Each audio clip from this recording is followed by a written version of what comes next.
Papa San León y Magno Homilías. A imagen de Dios. Homilía 12 sobre el ayuno, 1 a 2, 4. Si fiel y sabiamente, amadísimos, consideramos el principio de nuestra creación, hallaremos que el hombre fue formado a imagen de Dios, a fin de que imitara a su autor.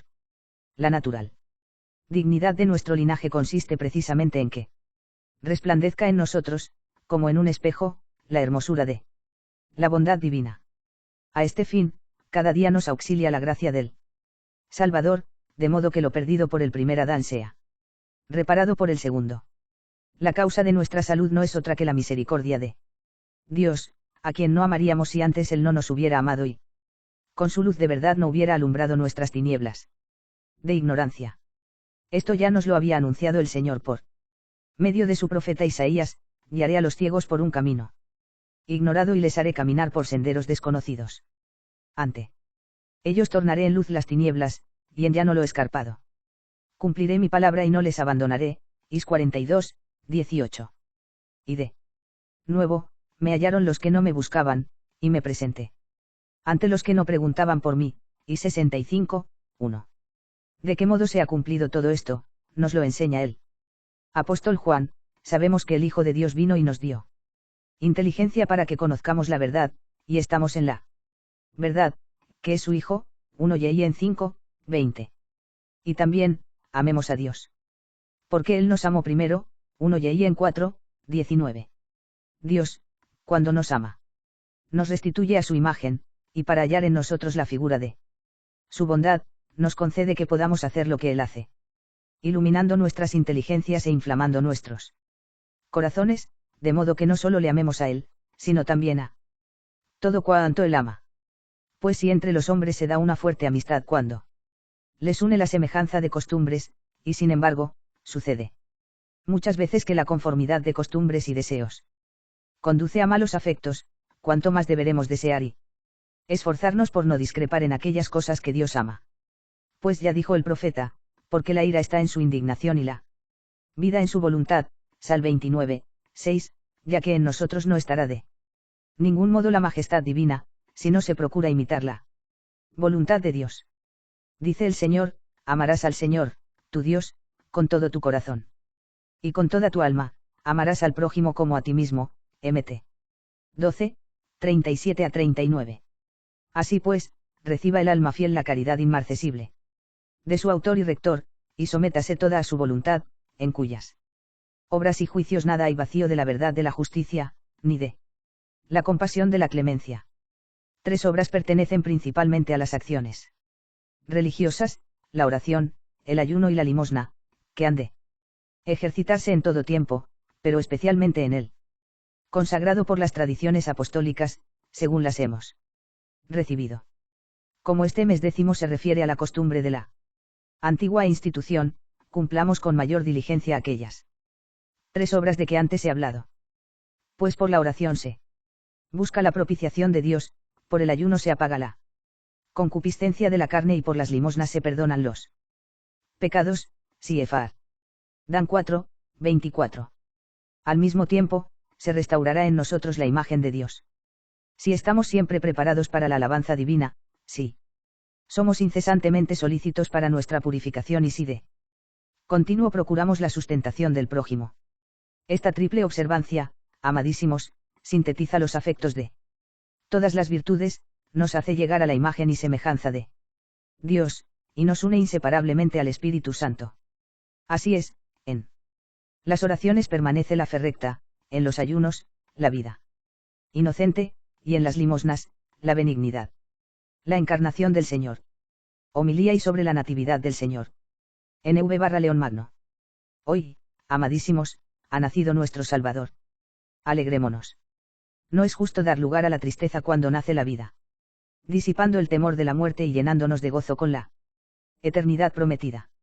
Nadie se crea excluido de tal regocijo. Pues una misma es la causa de la común alegría.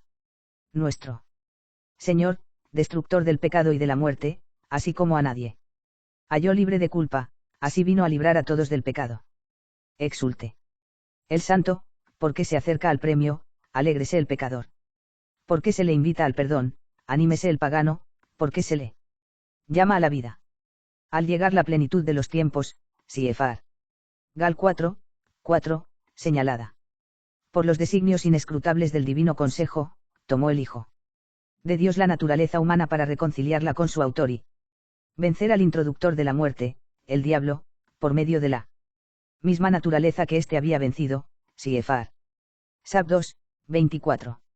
En esta lucha emprendida para nuestro bien se peleó según las mejores y más nobles reglas de equidad, pues el Señor Todopoderoso batió al despiadado enemigo no en su majestad, sino en nuestra pequeñez, oponiéndole una naturaleza humana mortal como la nuestra, aunque libre de todo pecado. No se cumplió en este nacimiento lo que de todos los demás. Leemos, nadie está limpio de mancha, ni siquiera el niño que solo lleva un día de vida sobre la tierra, Job 14, 4-5. En tan singular nacimiento, ni le rozó la concupiscencia carnal, ni en nada estuvo sujeto a la ley del pecado. Se eligió una virgen de la estirpe real de David que, debiendo concebir un fruto sagrado, lo concibió antes en su espíritu que en su cuerpo. Y para que no se asustase por los efectos inusitados del designio divino, por las palabras del ángel supo lo que en ella iba a realizar el Espíritu Santo. De este modo no consideró un daño de su virginidad llegar a ser madre de Dios.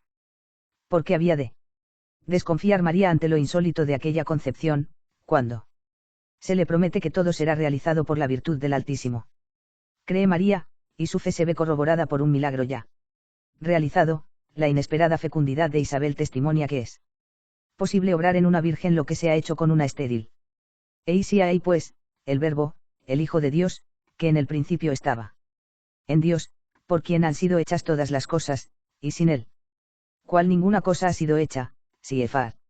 Y en 1-3, se hace hombre para liberar a los hombres de la muerte eterna. Al tomar la bajeza de nuestra condición sin que fuese disminuida su majestad, se ha humillado de tal forma que, permaneciéndolo que era y asumiendo lo que no era, unió la condición de siervo. Siefar. Fil 2, 7, a la que él tenía igual al Padre, realizando entre las dos naturalezas una unión tan estrecha, que ni lo inferior fue absorbido por esta glorificación, ni lo superior fue disminuido por esta asunción. Al salvarse las propiedades de cada naturaleza y reunirse en una sola persona, la majestad se ha revestido de humildad, la fuerza, de flaqueza, la eternidad, de caducidad. Para pagar la deuda debida por nuestra condición, la naturaleza inmutable se une a una naturaleza paseíable. Verdadero Dios y verdadero hombre se asocian en la unidad de un solo Señor. De este modo, el solo y único mediador entre Dios y los hombres, Siefar 1 Tim 2, 5, puede, como lo exigía nuestra curación, morir, en virtud de una de las dos naturalezas. Y resucitar, en virtud de la otra. Con razón, pues, el nacimiento del Salvador no quebrantó la integridad virginal de su madre. La llegada al mundo del que es la verdad fue la salvaguardia de su pureza. Tal nacimiento, carísimos, convenía a la fortaleza y sabiduría de Dios, que es Cristo, Siefar 1 Sioar 1, 24, para que en él se hiciese semejante a nosotros por la humanidad y nos aventajase por la divinidad. De no haber sido Dios, no nos habría proporcionado remedio, de no haber sido hombre, no nos habría dado ejemplo. Por eso le anuncian los ángeles, cantando llenos de gozo, gloria a Dios en las alturas, y proclaman, en la tierra, paz a los hombres de buena voluntad. LC 2, 14. Ven ellos, en efecto, que la Jerusalén celestial se levanta en medio de las naciones del mundo. ¡Qué alegría no causará en el pequeño mundo de los hombres esta obra inefable de la bondad divina, si tanto gozo provoca en la esfera sublime de los ángeles! Por todo esto, amadísimos, demos gracias a Dios Padre por medio de su Hijo en el Espíritu Santo, que, por la inmensa misericordia con que nos amó, se compadeció de nosotros, y, estando muertos por el pecado, nos resucitó a la vida en Cristo. Siefar. F2, 5, para que fuésemos en él una nueva criatura, una nueva obra de sus manos. Por tanto, dejemos al hombre viejo con sus acciones, Siefar. Col 3, 9, y renunciemos a las obras de la carne, nosotros que hemos sido admitidos a participar del nacimiento de Cristo. Reconoce, oh cristiano, tu dignidad, pues participas de la naturaleza divina, si Efar 2 re 1, 4, y no vuelvas a la antigua miseria con una vida depravada. Recuerda de qué cabeza y de qué cuerpo eres miembro. Ten presente que, arrancado del poder de las tinieblas, has sido trasladado al reino y claridad de Dios, si Efar. Col 1, 13. Por el sacramento del bautismo te convertiste en templo del Espíritu Santo, no ahuyentes Satán.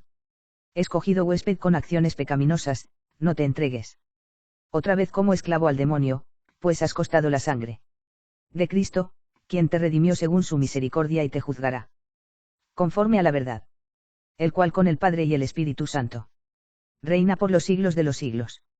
Amén. Nacimiento virginal de Cristo.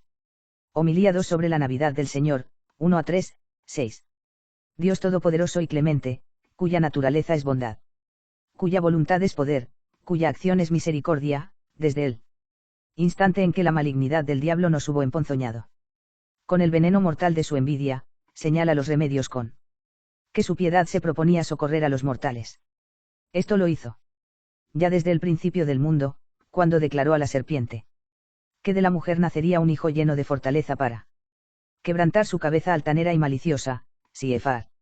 GN 3, 15, es decir, Cristo, el cual tomaría nuestra carne, siendo a la vez Dios y hombre, y, naciendo de una virgen, condenaría con su nacimiento a aquel por quien el género humano había sido manchado. Después de haber engañado al hombre con su astucia, regocijábase el diablo viéndole desposeído de los dones celestiales, despojado del privilegio de la inmortalidad y, gimiendo bajo el peso de una terrible sentencia de muerte, alegrábase por haber hallado algún consuelo en sus males en la compañía del prevaricador y por haber motivado que Dios, después de crear al hombre en un estado tan honorífico, hubiese cambiado sus disposiciones acerca de él para satisfacer las exigencias de una justa severidad.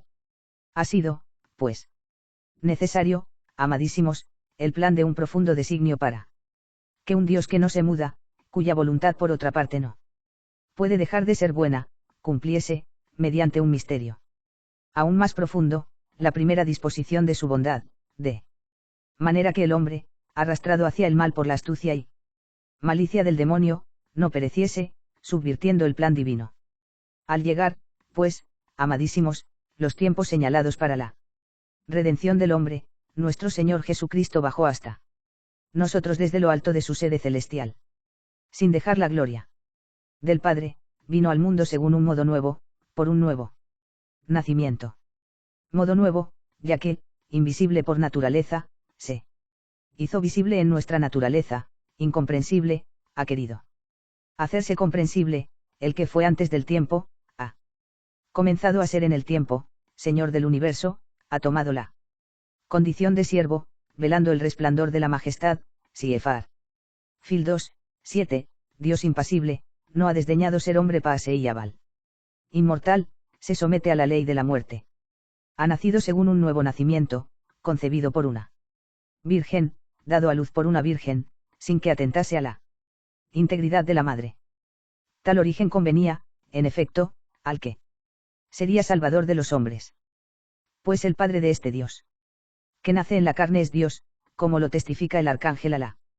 Bienaventurada Virgen María, el Espíritu Santo vendrá sobre ti. El poder del Altísimo te cubrirá con su sombra, porque el Hijo que nacerá de ti será santo, y será llamado Hijo de Dios, LC 1. 35. Origen dispar, pero naturaleza común. Que una virgen conciba, que una virgen dé a luz y permanezca virgen, es humanamente inhabitual y desacostumbrado, pero revela el poder divino. No pensemos aquí en la condición de la que da luz, sino en la libre decisión del que nace, naciendo como quería y podía. ¿Quieres tener razón de su origen? Confiesa que es divino su poder. El Señor Cristo Jesús ha venido, en efecto, para quitar nuestra corrupción, no para ser su víctima. No a sucumbir en nuestros vicios, sino a curarlos. Por eso, determinó nacer según un modo nuevo, pues llevaba a nuestros cuerpos humanos la gracia nueva de una pureza sin mancilla. Determinó, en efecto, que la integridad del Hijo salvaguardase la virginidad sin par de su madre, y que el poder del Divino Espíritu derramado en ella, Siefar. LC1, 35, mantuviese intacto ese claustro de la castidad y esta morada de la santidad en la cual él se complacía, pues había determinado levantar lo que estaba caído, restaurar lo que se hallaba deteriorado y dotar del poder de una fuerza multiplicada para dominar las seducciones de la carne, para que la virginidad, incompatible en los otros con la transmisión de la vida, viniese a ser en los otros también imitable gracias a un nuevo nacimiento.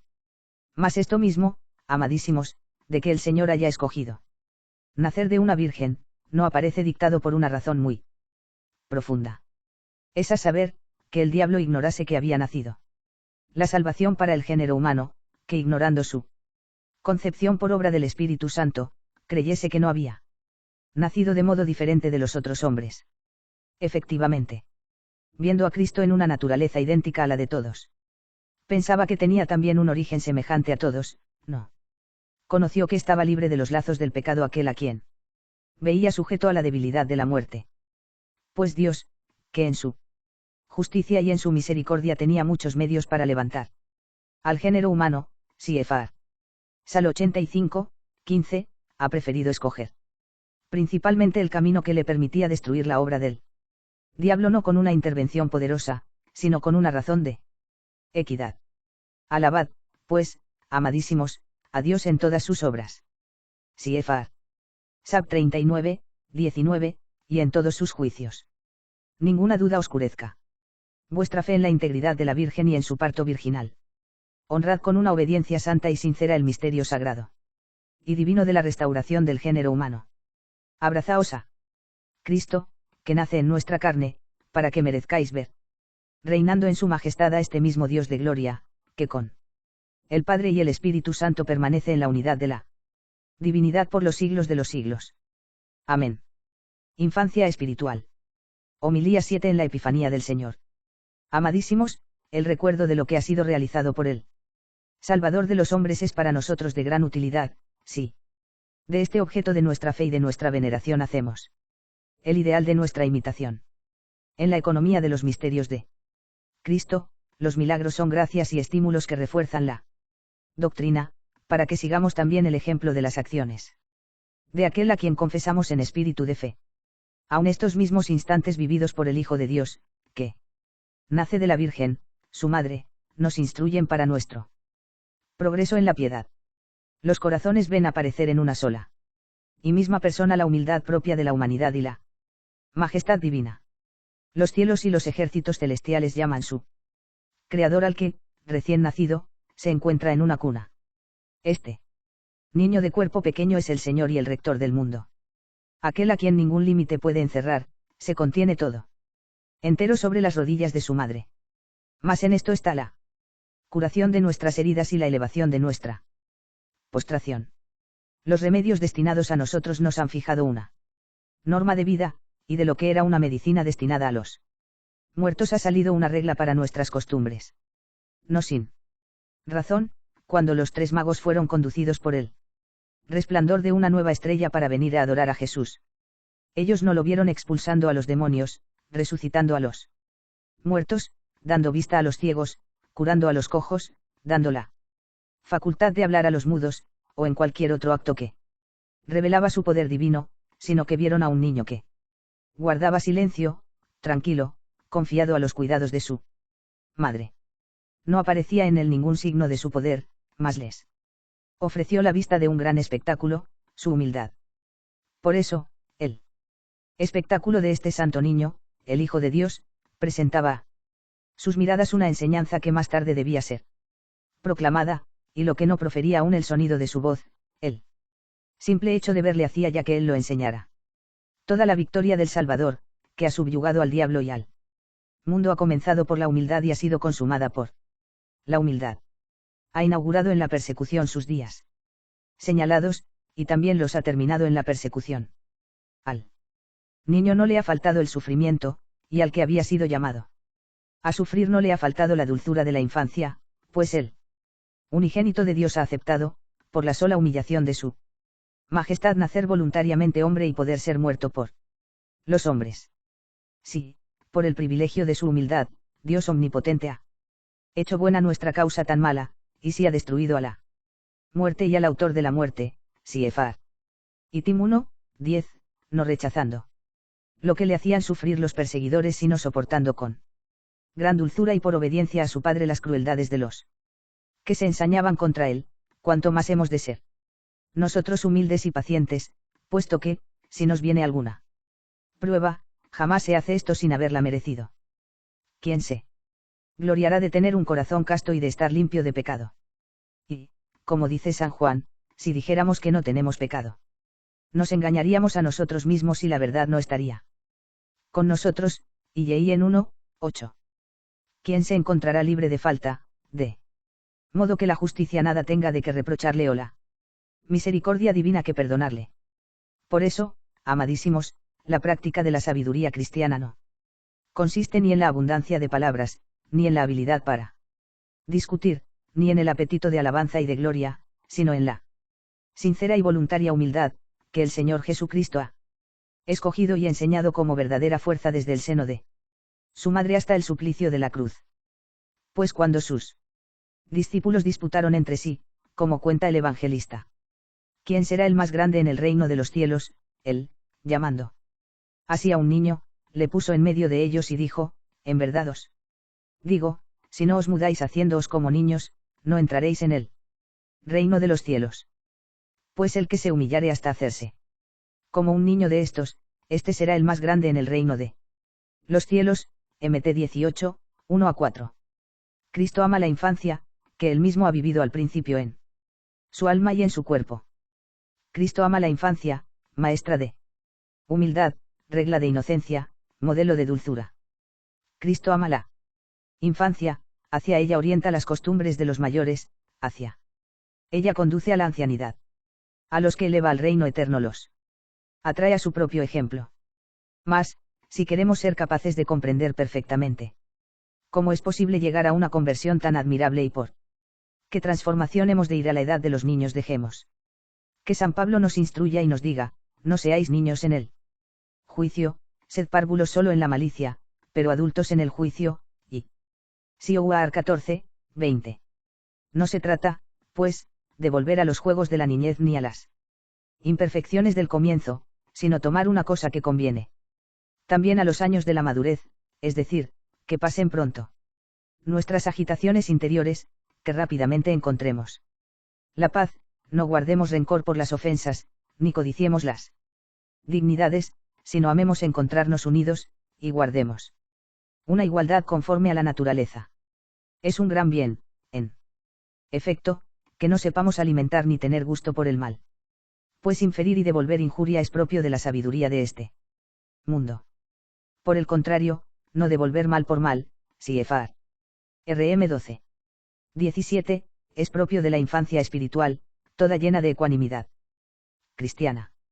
A esta semejanza con los niños nos invita, amadísimos, el misterio de la fiesta de hoy. Esa es la forma de humildad que os enseña el Salvador niño adorado por los magos. Para mostrar aquella gloria que prepara a sus imitadores, ha consagrado con el martirio a los nacidos en su tiempo, nacidos en Belén, como Cristo, han sido asociados a él por su edad y por su pasión. Amén, pues, los fieles la humildad y eviten todo orgullo, cada cual prefiera a su prójimo a sí mismo, si Efar. Y Sioar 4, 6, y que nadie busque su propio interés, sino el del otro, y Sioar 10, 14, de modo que, cuando todos estén llenos del espíritu de benevolencia, no se encontrará en ninguna parte el veneno de la envidia, pues el que se exalta será humillado y el que se humilla será exaltado. LC 14, 11. Así lo atestigua nuestro Señor Jesucristo, que, con el Padre y el Espíritu Santo, vive y reina por los siglos de los siglos. Amén. Un combate de santidad. Homilía y en la Cuaresma, 3-6. VCR/Tentaciones. Entramos, amadísimos, en la Cuaresma, es decir, en una fidelidad mayor al servicio del Señor. Viene a ser como si entrásemos en un combate de santidad. Por tanto, preparemos nuestras almas a las embestidas de las tentaciones, sabiendo que cuanto más celosos nos mostremos de nuestra salvación, más violentamente nos atacarán nuestros adversarios. Pero el que habita en medio de nosotros es más fuerte que quien lucha contra nosotros.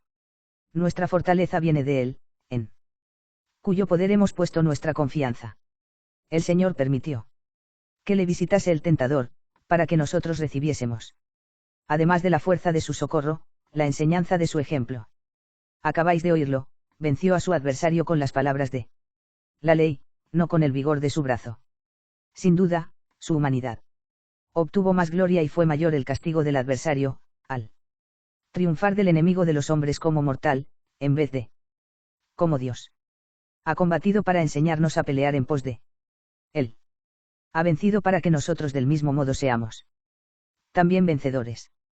Pues no hay, amadísimos, actos de virtud sin la experiencia de las tentaciones, ni fe sin prueba, ni combate sin enemigo, ni victoria sin batalla. La vida transcurre en medio de emboscadas, en medio de sobresaltos. Si no queremos vernos sorprendidos, debemos vigilar. Si pretendemos vencer, hemos de luchar. Por eso dijo Salomón cuando era sabio: hijo, si entras a servir al Señor, prepara tu alma para la tentación. Sir 2, 1. Lleno de la ciencia de Dios, sabía que no hay fervor sin trabajos y combates.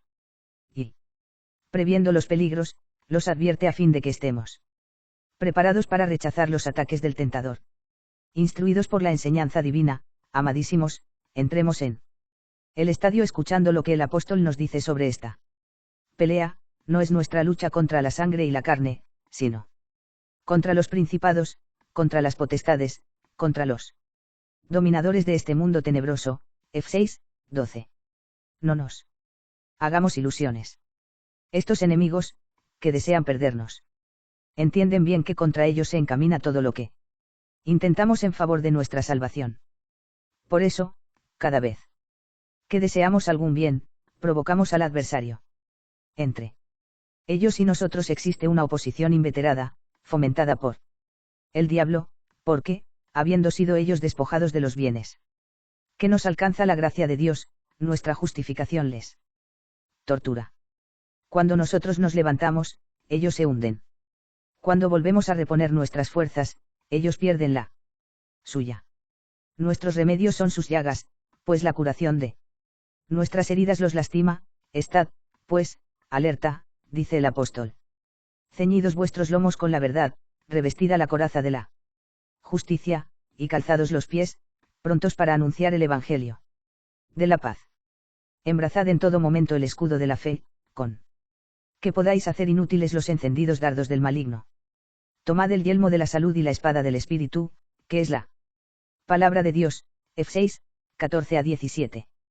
Mirad, amadísimos, con qué dardos tan poderosos, con qué defensas tan insuperables nos arma este jefe insigne por tantos triunfos, este maestro invencible de la milicia cristiana.